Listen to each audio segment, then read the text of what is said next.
Once again, I would like to welcome each and every one of you. And we will continue with our third part and final part of the study that we began 3 Wednesdays ago in regards to welfare ministry.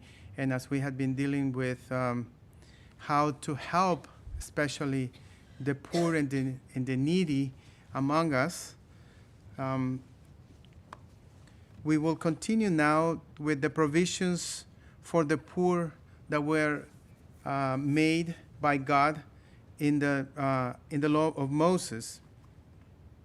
It's very interesting that Moses established some guiding principles that if they would have been followed today, I believe that things will be much better, even though God said that the poor will be always among us, and there is a reason why that should be.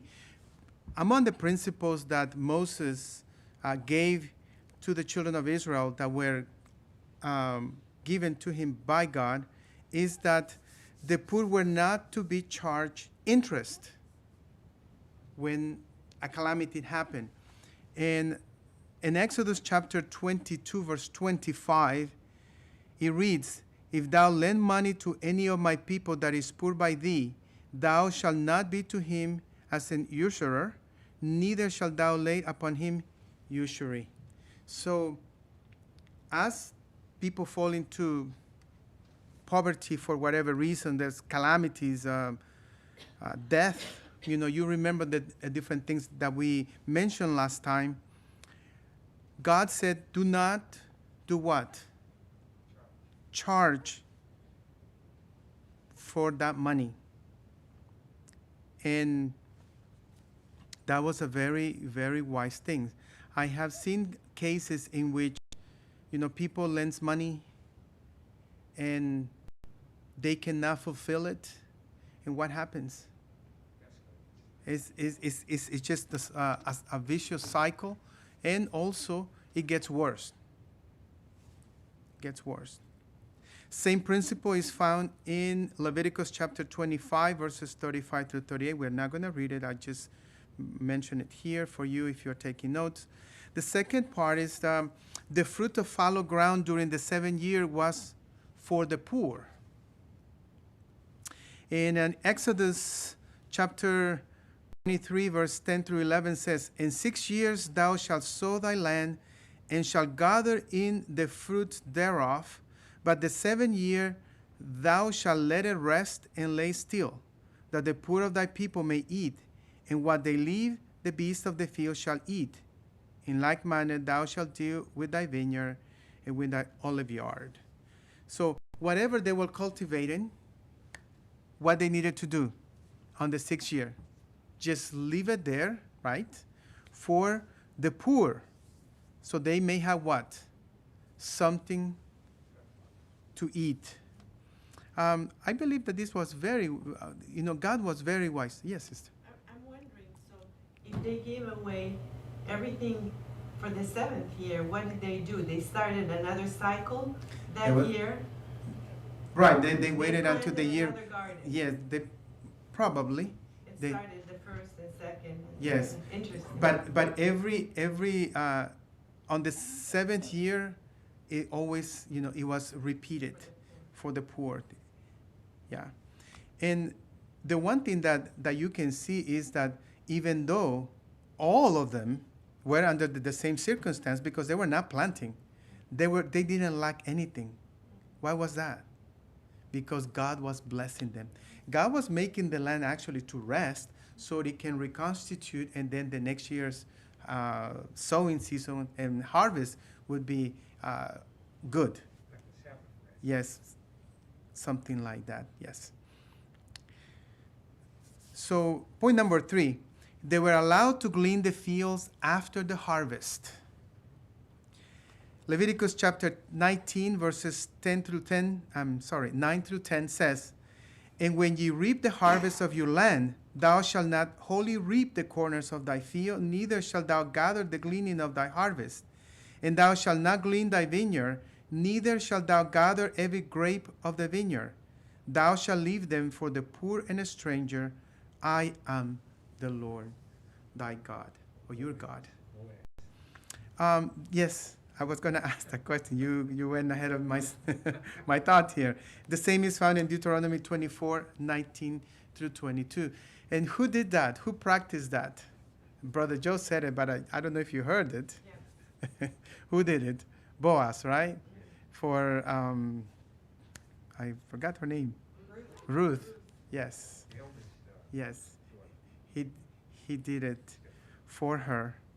And I mean, he reaped more than what he was at the end, right?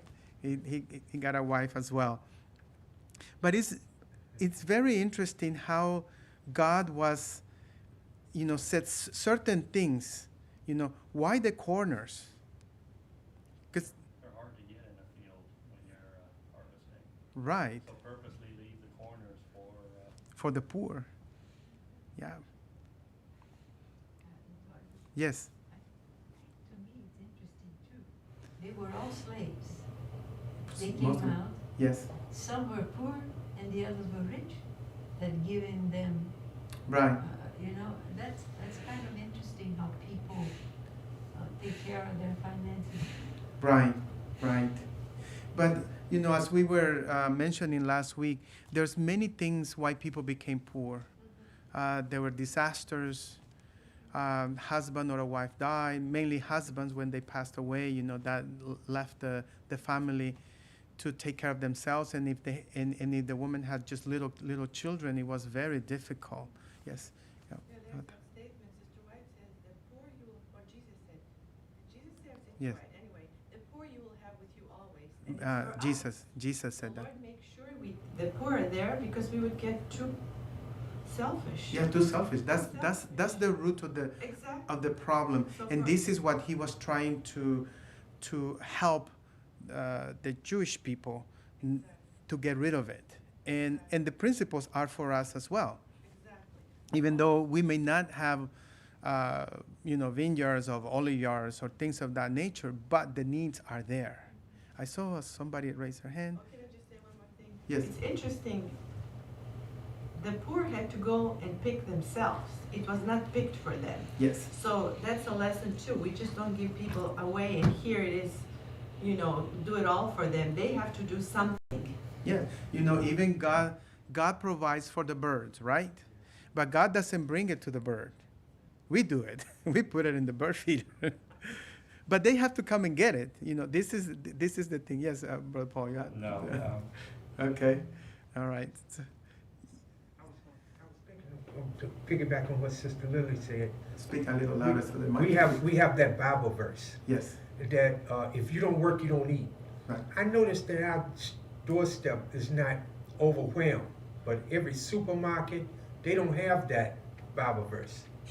Every corner, like when you come to a stop sign, they don't have that Bible verse. If you don't work, you don't eat.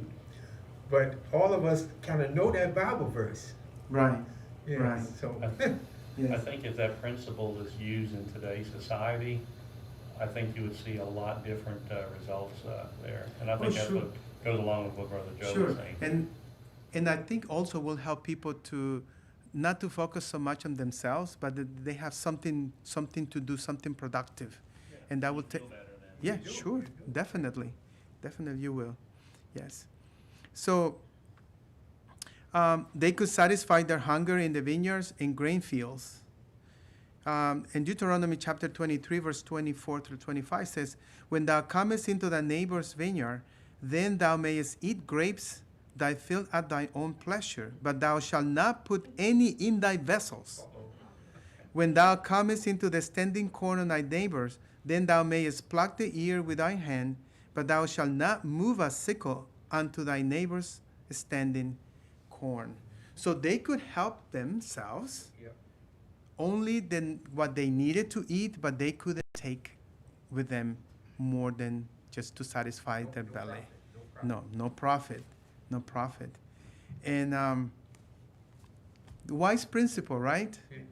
Very interesting. And that was for anything. Now, it's interesting that he mentions here corn. Really, they didn't have no corn. That was wheat. Because the corn was not known then in that area. But for some reason, they put corn here. But anyway, So this was a principle that needed to be taught.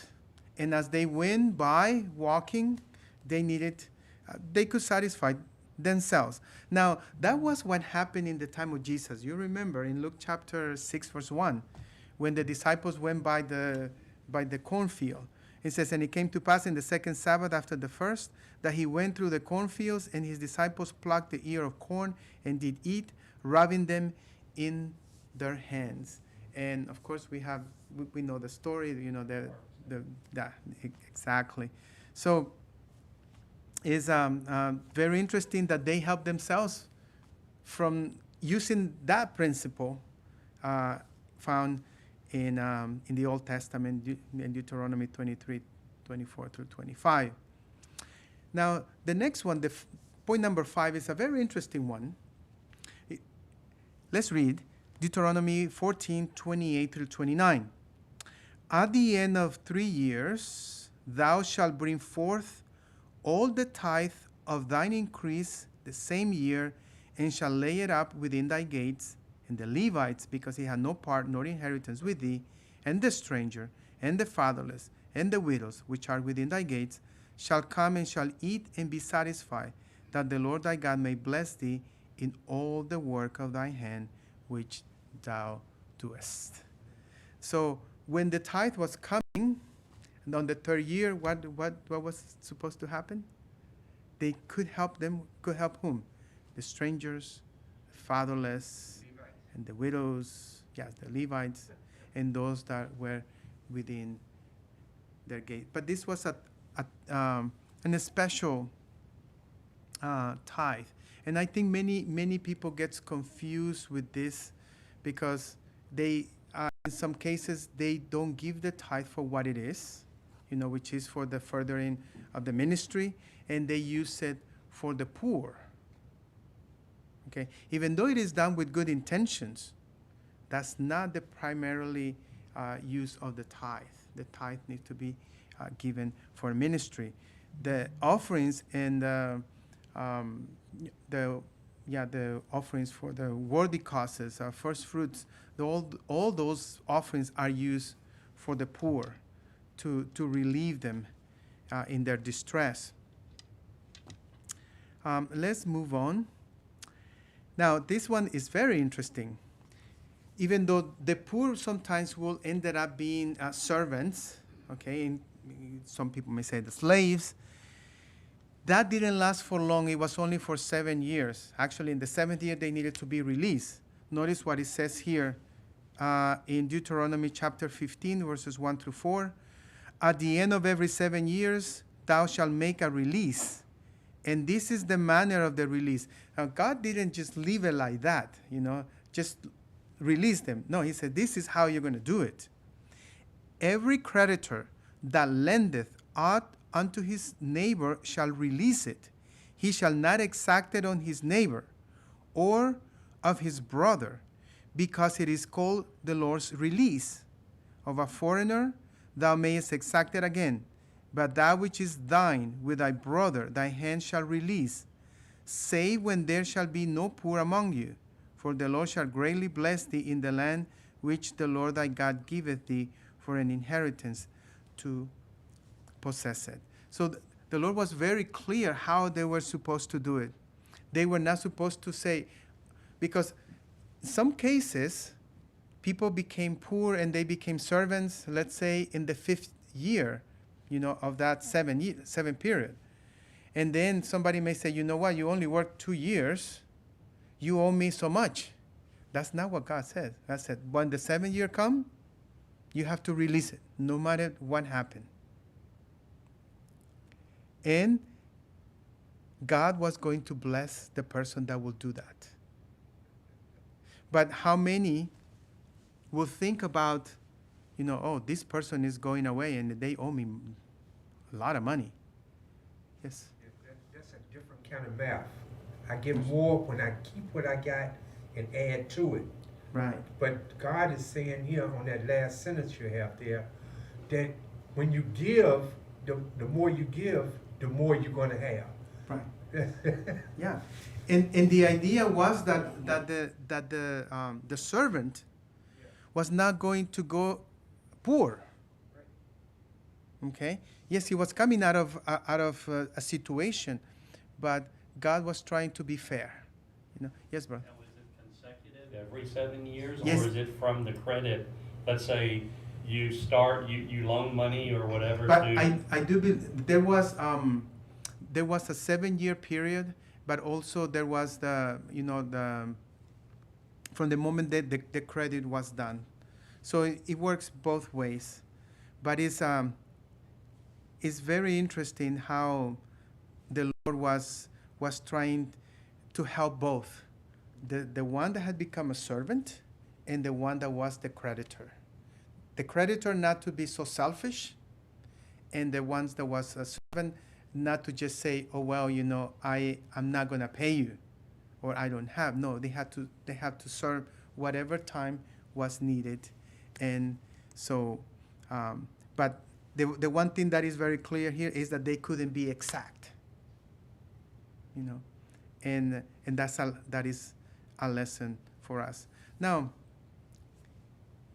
in our time, sometimes we get into debt and we promise the lenders to pay interest. Now, what should we do? Keep your vow. Keep your vow, right? Pay what is due to them. Don't do open bankruptcy then, Right, that too. because some people, when they want to get rid of some debts, dishonestly though, they just open bankruptcy. Yes, and that is not right either. See, God is willing to bless us. God knows our circumstances, and He will help us, to fulfill our promise. I remember there was a case, I can't remember where. The person, before he became a Christian, the person had a debt, but he had already filed bankruptcy. And once he understood how this works, that person, even though he had filed bankruptcy, paid the bank all the money. Even though it was a little bit, because he couldn't pay much, but it was a little bit. And in a matter of, I don't know how many years, 10, 15 years, that person had paid the debt. And actually the bank recognized and sent a letter to the person thanking, I don't know if it was him or her, but thanking the person for fulfilling their part. Obligation. Yes, their obligation. So that's a very interesting experience. There's more to discuss here.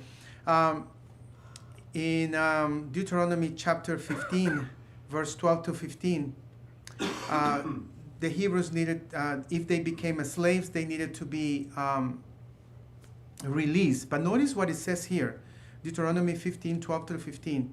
And if thy brother, an Hebrew man or a Hebrew woman, be sold unto thee and serve thee 6 years, then in the 7th year thou shalt let him go free from thee. And when thou sendest him out free from thee, thou shalt not let him go away empty. Thou shalt furnish him liberally out of thy flock, and out of thy flour, and out of thy winepress. Of that wherewith the Lord thy God has blessed thee, thou shalt give unto him. And thou shalt remember that thou wast a bondman in the land of Egypt, and the Lord thy God redeemed thee. Therefore I commanded this thing today. So can you imagine what a It's principle. not paying you forward. Yes. And it's very interesting that God added that you were a bondman in where? In Egypt. Why? Do you remember what happened when the Hebrews came out of Egypt? What did they receive from the hands of the Egyptians? The wages that they had not paid them. The back pay. Right? Yeah. Yes, they gave them all this. Go, take all this. Go away. Yeah. But it was done in a different way. But in this case, the person needed to do it with a thankful heart. How many did it with a thankful heart? I don't know. But this is the fact. When we give, we should give how? Sure. Not grudgingly. Terrible. Yeah. Okay. Any comment? Somebody wanted to say something. Yeah, God is good.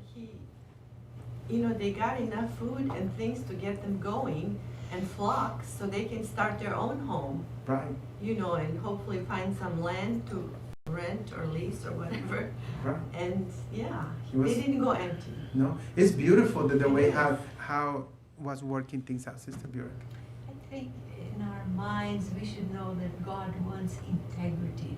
Yes. If we are trying to skip something, you go under the table, no, he said, thou shalt have no guile in thy mouth. Guile is like that. I was working some years for a lawyer, and this man, he had thousands of dollars because he had a case. And for years and years, the guy paid $5 a week for the lawyer to pay his debt. He would not say, okay, it's free or because you cannot have it. No, he was until the end, $5 a week he would pay. Yeah. It is the attitude. It is the attitude. And notice the next one. And this is quite a lot long, the reading, but I like what it says. Deuteronomy 15:7-11. If there be among you a poor man, of one of thy brethren within any of thy gates in thy land which the Lord thy God giveth thee, thou shalt not harden thy heart, nor shut thine hand from thy poor brother, but thou shalt open thy hand wide unto him, and shalt surely lend him sufficient for his need in that which he wanteth. Beware that there be not a thought in thy wicked heart, saying, the 7th year, the year of release is at hand, and thy eye be evil against thy poor brother, and thou givest him not. And he cried unto the Lord against thee, and it be sin unto thee. Thou shalt surely give him, and thy heart shall not be grieved when thou givest unto him, because that for this thing the Lord thy God shall bless thee in all thy works, and in all that thou puttest thy hand unto. For the poor shall never cease out of the land. Therefore I command thee, saying, thou shalt open thy hand wide unto thy brother, to thy poor brother, and to thy needy in thy land. So God knows how our heart will act. He said, beware that there be not a thought in thy wicked heart, saying, the year of release is at hand.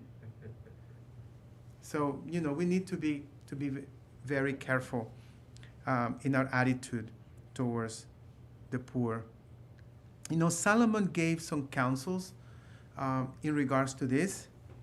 Proverbs 14:21 says, he that despises his neighbor sinneth, but he that hath mercy on the poor, happy is he. Aren't we supposed to be happy? There are ways that God has given us to be happy. Proverbs 19, verse 17, also he said, he that hath pity upon the poor lendeth unto the Lord, and that which he hath given will he pay him again. So here is the promise. When we do it with an open heart, with a willful mind, and not grudgingly, what is the promise? That God will repay. Right? So what are the provisions in the New Testament? Jesus said in his Sermon on the Mount, Matthew 5:42, give to him that asks thee, and from him that will borrow of thee, turn not thou away. So, in other words, we should not say, we don't have.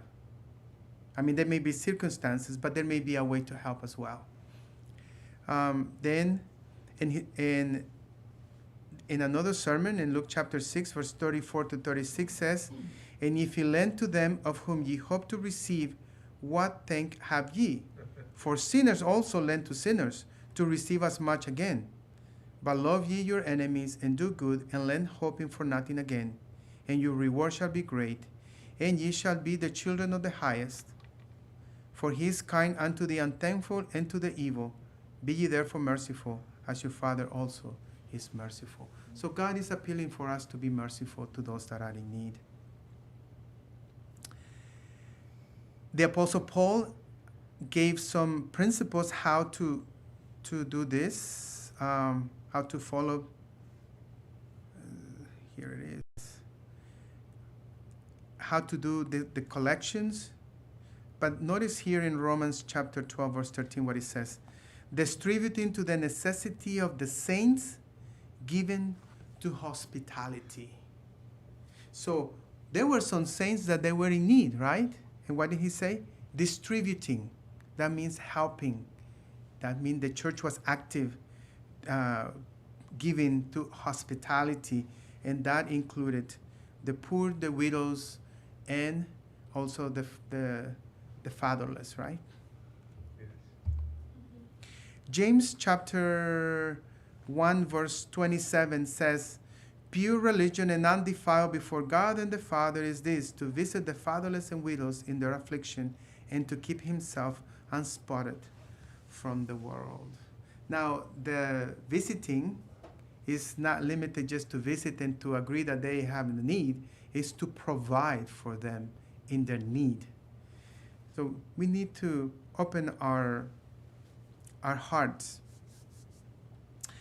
And because of time, I'm just going to give you the where it's found.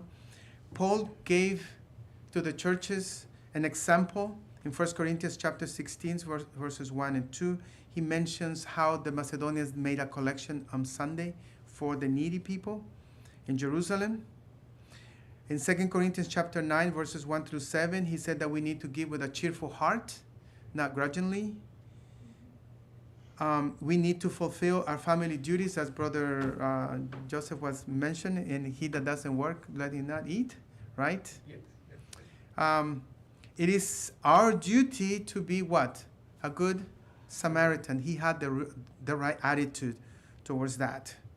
And also God says that we need to do good unto all men, irregardless how the condition is, even when we cannot know all the things.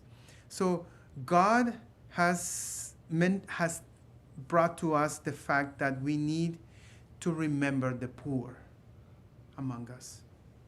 And notice what God says in Psalms 41, verses 1 to 3. Blessed is he that considereth the poor. The Lord will deliver him in time of trouble.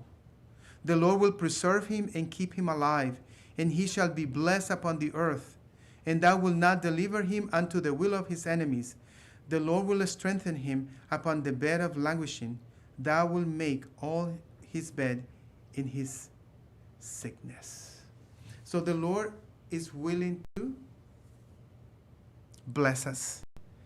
In what time? You know, this verse tells us that we will be blessed when we help the poor.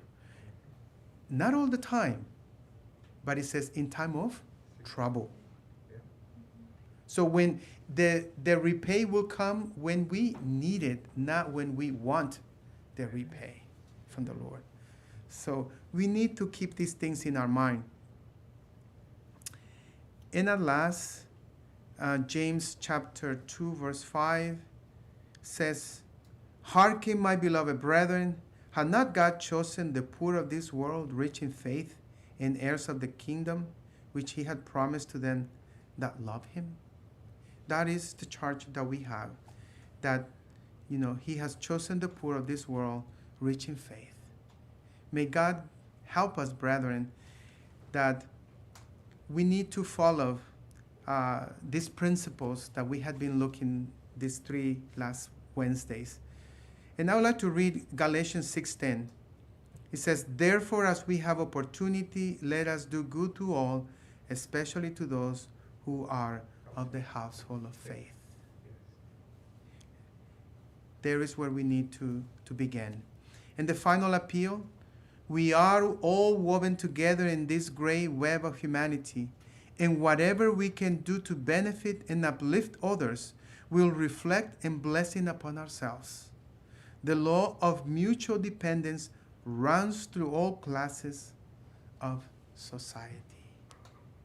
So God has put us here together, all of us.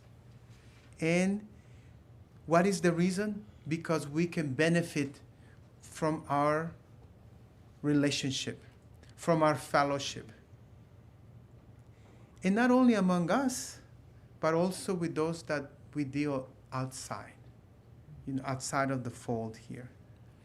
And there is a mutual dependence because we all need each other. We were created social, as a social beings, and we all need each other.